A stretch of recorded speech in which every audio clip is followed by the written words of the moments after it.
As imagens vão passar em intervalos de 12 segundos, ok? Que nós consideramos ser o tempo necessário para uma avaliação correta relativamente à imagem que vão perceber. A idade daquela pessoa. Figura A, idade. Figura B, idade. Figura C, idade. Ok? Pode ser. São só as 7 pessoas a quem eu pedi, ok? As outras vão apenas, se quiserem também tirar para vós, para terem apenas uma ideia, também talvez seja interessante no final confrontarmos. Mas o grupo de teste são só as 7 pessoas que eu pedi, ok?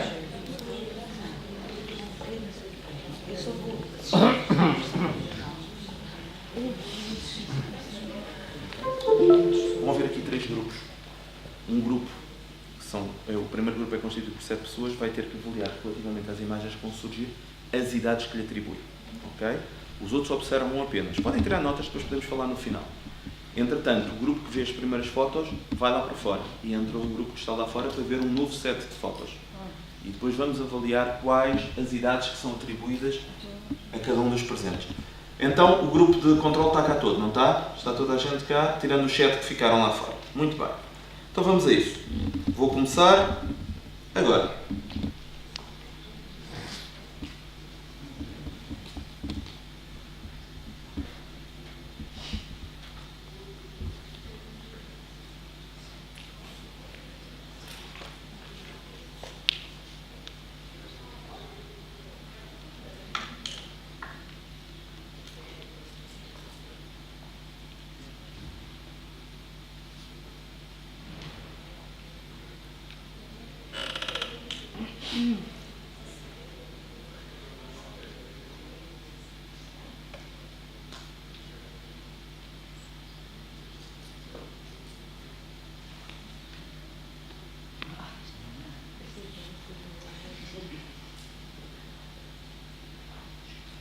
Ok. Então o primeiro grupo, por favor, vá até lá fora um bocadinho, nada de comentar uns com os outros. E vamos então passar para o segundo. Pode entrar já.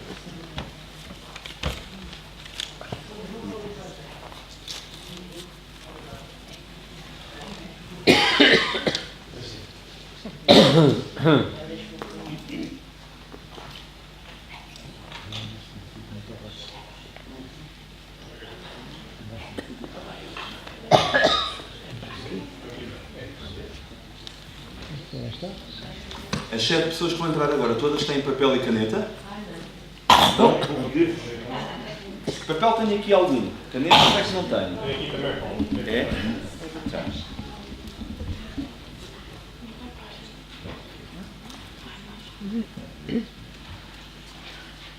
Levantem a mão, por favor, só para eu saber quem são. Quem sou neste. Teste. Mas não há grande problema. Eu acho que sou audível mesmo sem o microfone. Ok, então por favor vão sentar e agora vão ser de alguma forma confrontados com um grupo de imagens com variedíssimas senhoras. Ok? As imagens vão passar ao ritmo de 12 segundos. A única coisa que eu vos vou pedir é que coloquem imagem 1 ou imagem A a idade que atribuem à pessoa que surge na foto. Ok? Depois disso, nós vamos confrontar esses mesmos valores. Ok? Portanto, estão preparados? Toda a gente tem papel e caneta? Bom, vamos a ele.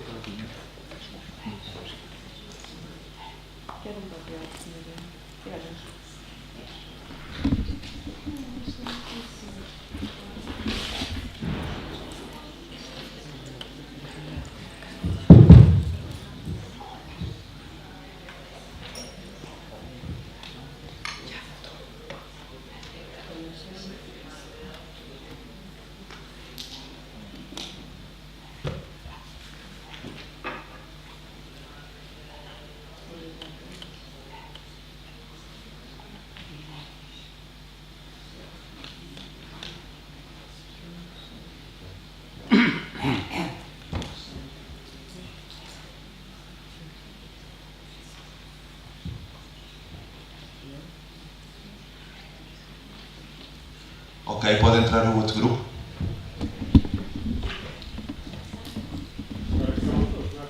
Agora ficam todos. Não sai ninguém, não sai ninguém.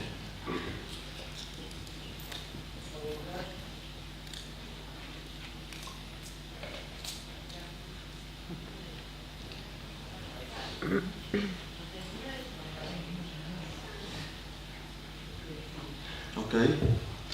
Obrigado pela vossa paciência, por se terem empenhado também nisto. Isto é uma experiência que temos vindo a fazer há 8 anos. Não só eu, mas vários colegas meus.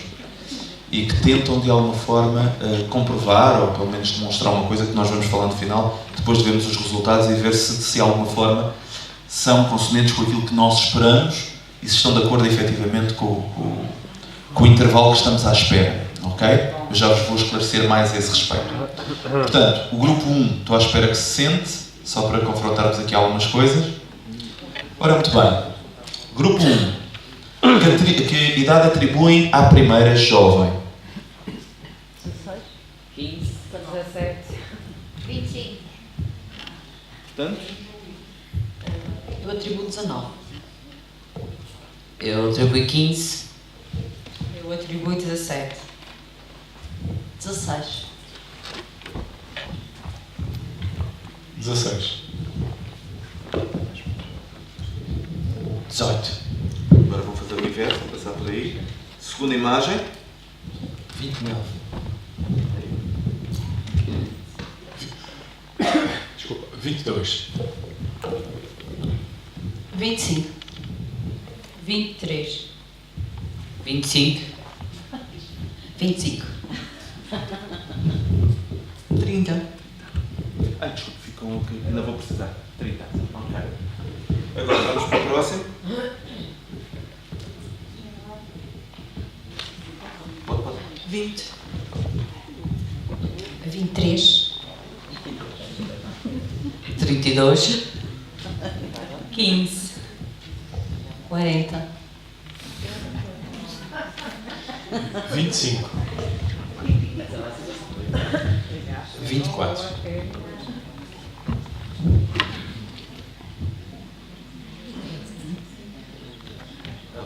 21. Pedro, estás a sentar, não estás? 28. 30. 20. 38. 30. Ok. 25. 15. 16. 12. 15. 20. 13. 12. Ok, agradeço ao grupo 1. Vamos agora ao grupo 2.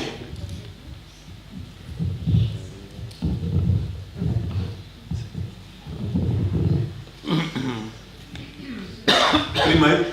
Grupo 2. Eu passo. Está ali atrás. Eu levo lá. Está ali atrás. Estão todos aí, não estão?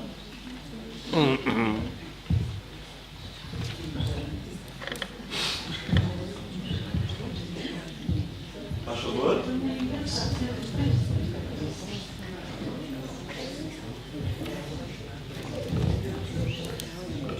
Está ligado, Jorge. 68. 70. 70. 80. 90. 98. Luís. Diz, Luís. Começa por ti. 85. 85. 45. 70. 58. 74. 75. 80. 70. 70. 90.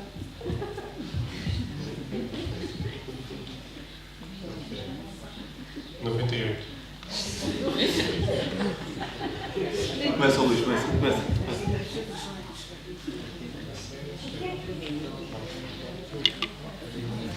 90.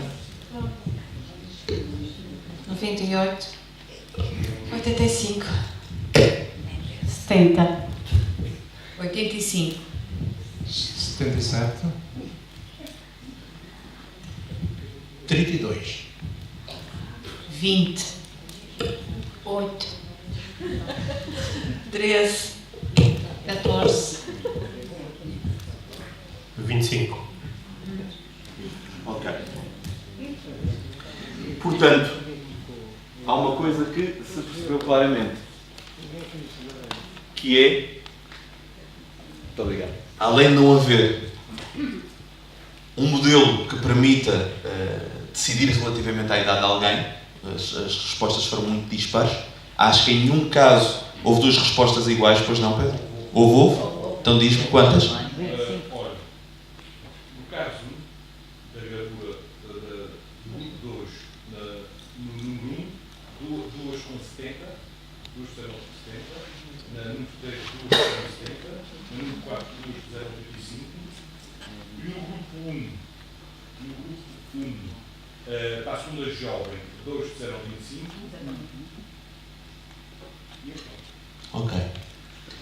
Portanto, houve algumas respostas semelhantes, contudo, na maior parte dos casos, houve umas discrepâncias enormes, não é? Pessoas que atribuíam 90, outras atribuíam 40.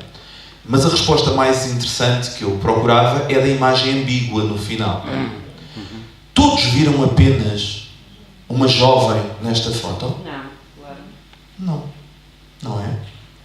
Existe naturalmente aqui uma outra imagem em fundo, não é? E o que é expectável é que, e isto tem ido ao encontro da investigação que temos vindo a fazer, quando somos expostos a pessoas de mais idade, normalmente vemos aqui uma face de uma idosa. Ok? Aqueles que não conseguiam ver, agora já conseguem ver? Já. Ainda não? Imaginem aqui o nariz. E a boca? Ok. Ok? Uma boca, um queixo, um olho ali na orelha da menina e depois o cabelo. Ok? Na maior parte dos casos, isto acontece. No entanto, eu também vos fiz uma rasteira. É que a última foto das jovens é muito mais parecida com a imagem final do que a última imagem das idosas. Portanto, é natural que vejam mais a jovem do que a idosa. Contudo, mesmo assim, vocês estão um bocadinho fora daquilo que estávamos à espera. Estávamos à espera que pelo menos 2 pessoas vissem a idosa. Agora, acontece aqui uma coisa maravilhosa. Já toda a gente consegue ver a idosa? Pronto. É a única altura em que um formador, um professor ou um orador tem a certeza que ensinou uma coisa a alguém. Porque a partir do momento em que consigam ver esta imagem, vão conseguir vê-la sempre. O vosso cérebro aprendeu uma coisa. Ok? Agora, voltem a ver a jovem. Ok? É o único momento em que temos a certeza que vos ensinámos alguma coisa. Porque o cérebro aprendeu. E a partir de agora consegue ver. Diga? Exatamente. As que já viram no início já conseguiam vê-la, como é evidente. Por isso é que nós fizemos um grupo de controle e 2 grupos para teste. O que interessa aqui é que no grupo de teste não houve consonância. Não conseguiram perceber que existia efetivamente aqui uma outra imagem. Ok? No entanto, a partir do momento em que vocês conseguem discernir isto, vão conseguir ver sempre. Com qualquer imagem ambígua, acontece a mesma coisa. Se uma está oculta e a outra está evidente, a partir do momento em que conseguem ver a oculta, inicialmente ela vai ser dominante, porque acabaram de aprender uma coisa nova e ela é fresca, e depois conseguem olhar para ela e ver as duas com a mesma facilidade. Ok? Eu consigo ver a idosa nesta, na minha esquerda, e naquela eu consigo. E na direita eu consigo. Como assim? Ah, consegue ver em pequeno, mas não consegue ver em grande. Ok. Ah, engraçado, também é. É, não é? Vejo da pequenina, vejo da grande. O porquê será? Que engraçado. Exatamente. Acabou de dizer uma grande verdade. A imagem está mais concentrada e então é mais fácil ver os traços da face. Quanto maior for a imagem, menos a face é visível. Isso faz parte também das pragmáticas da Gestalt, das leis da percepção. Portanto, também vamos ver que isso também faz parte do fundo. O fundo é muito importante. Vocês ali têm um fundo numa proporção aparentemente diferente desta. Ok? Portanto, os vossos dados vão ser arquivados e vão continuar a fazer parte da experiência que ainda está em curso. Até o momento ainda conseguimos dizer de que uma exposição a um tipo de imagens nos leva a encontrá-la mais vezes. Mas o estudo ainda não está acabado naturalmente. O que podemos transpor para outras coisas da nossa vida. Nós estamos mais habituados a encontrar coisas semelhantes àquilo a que estamos habituados do que as coisas que efetivamente não estamos habituados a ver. Ok? Pronto. Para aqueles que conseguiram ver uma coisa que não viam anteriormente, ótimo. Ótimo, porque efetivamente é uma coisa nova para vós. Vamos dar então aqui continuidade. Muito bem. Então, ainda para terminarmos a parte relativamente à memória, encerramos aqui apenas com 2 frases, qualquer uma delas com muito para se dizer. Uma, provavelmente o poeta inglês que mais admirava Portugal e principalmente Sintra, Lord Byron: a recordação da felicidade já não é felicidade. A recordação da dor ainda é dor. Ao que é que ele está a referir? Ele está-se a referir de que, na maior parte das vezes, como dizíamos há pouco relativamente às emoções, nós atribuímos um peso específico emocional às nossas memórias. E, quanto mais nós nos sentimos bem numa determinada altura, mais facilmente nós nos recordamos de eventos bons da nossa vida, de eventos alegres. Quanto mais tristes e deprimidos nós estamos, e atenção, que a depressão tem uma coisa interessante, que é uma capacidade de esquecimento muito grande, ou melhor, de uma quase anulação da percepção e da memória para o momento atual, mas uma enorme memória para as coisas negativas do passado. Ajuda numa fase hipermnésica relativamente ao passado e uma fase quase que amnésica anterrógrada relativamente ao presente. Por isso nós dizemos que o deprimido não consegue juntar a informação atual, mas normalmente tem ótima informação do passado, principalmente se os eventos foram negativos. Se, por outro lado, nos sentimos bem, esfuziantes, etc., teoricamente tudo o que vamos buscar ao passado também tem um conteúdo positivo. Uma situação onde nós podemos avaliar isso é alguém que acabou um relacionamento amoroso. Portanto, quando o relacionamento amoroso acaba e se começa a recordar das coisas do passado, as músicas que tanta alegria deram passam aqui, passam a ser músicas tristes. Os locais de tanta felicidade passam a ser locais a evitar. As conversas que temos com pessoas e que nos lembram factos de então tornam-se penosos, duros. Mas vamos imaginar que essas 2 pessoas que se desencontraram e que se afastaram da relação voltam a juntar-se. Vamos imaginar que efetivamente elas retomam a relação. Inverte-se tudo novamente. As músicas já passam a ter outra vez um sentido positivo, os locais passam a ser locais mais prazerosos e as conversas passam também elas a ter um ar mais leve e mais airoso. Porque isto é o que nós fazemos relativamente aos dados que guardamos. Nós atribuímos-lhes significação emocional. E aqui o mais importante é precisamente o nosso sistema límbico, o sistema emocional. Por exemplo, o nosso córtex frontal, o nosso símbolo cingulado, o nosso hipocampo, podem nos lembrar a cara daquela pessoa. Mas é a nossa amígdala cerebral, o nosso corpo amidalar cerebral, que nos diz se eu gosto ou não gosto dela. Ou se eu me sinto bem ou não me sinto bem com ela. E isso vai reforçar a memória. Quando às vezes nós dizemos assim, os nossos anjos, os nossos santos não se cruzam. E às vezes nem conhecemos as pessoas. Às vezes tem a ver, para nós que somos reencarnacionistas, tem a ver com experiências do passado que nós guardamos.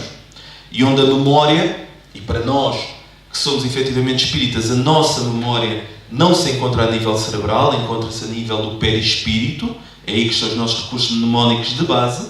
Nós apenas conservamos aqueles que são necessários para a vida de relação no corpo físico. Para aqueles que não acreditam na reencarnação, e é perfeitamente legítimo também que o façam, existe a possibilidade de nós encontrarmos nas faces das pessoas repercussões emocionais relativamente a outras pessoas que conhecemos no passado e que de alguma forma as consideramos, por uma razão qualquer, semelhantes a. Só aquilo que falávamos há pouco dos estímulos emocionais competentes. Nós não precisamos de andar num carro azul para termos medo de um determinado carro onde nós tivemos um acidente e ele era azul.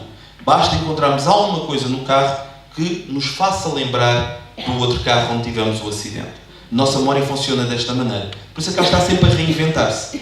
Nós guardamos as memórias com a emoção e é a emoção que nos ajuda a transformar as memórias. Fez-se um estudo muito interessante na Universidade de Michigan em 1999 relativamente a indivíduos que tinham passado por um infarto do miocárdio após uma situação de descontrole emocional. Portanto, pessoas que em discussão tiveram um problema circulatório e acabaram por sucumbir a um colapso cardíaco. São muitas e cada vez mais jovens. E então, a Faculdade de Neurociências de Minnesota escolheu então fazer um teste onde se colocavam essas pessoas que tinham sido vítimas desses acidentes, mas que tinham sobrevivido, colocá-las ligadas a um determinado número de maquinarias que faziam de alguma forma a avaliação hemodinâmica, faziam a avaliação de hipoperfusão, de circulação sanguínea, de oximetria, etc. E foi-lhes pedido que se lembrassem do facto ou do evento onde se deu o seu colapso cardíaco. E então as pessoas faziam relatos daquilo que tinha acontecido. Normalmente situações em que haviam acidentes de automóvel, situações em que havia uma discussão dentro do lar, etc. E depois foi-lhes pedido de que, de 1 a 10, cifrassem aquilo que sentiam neste momento com aquilo que imaginam ter sentido na altura do evento. E numa escala de 1 a 10, em que 10 era o evento, a maior parte das pessoas se situou entre os 6 e os 8. Portanto, não era tão forte como o evento em si, no entanto, a recordação tinha força suficiente para gerar alterações fisiológicas relativamente ao acidente. E, mesmo aí, se compreendia de que aquilo que estava a ocorrer naquele momento era o suficiente para um acidente isquémico. Portanto, para uma falta de oxigenação, em termos cerebrais, e o suficiente para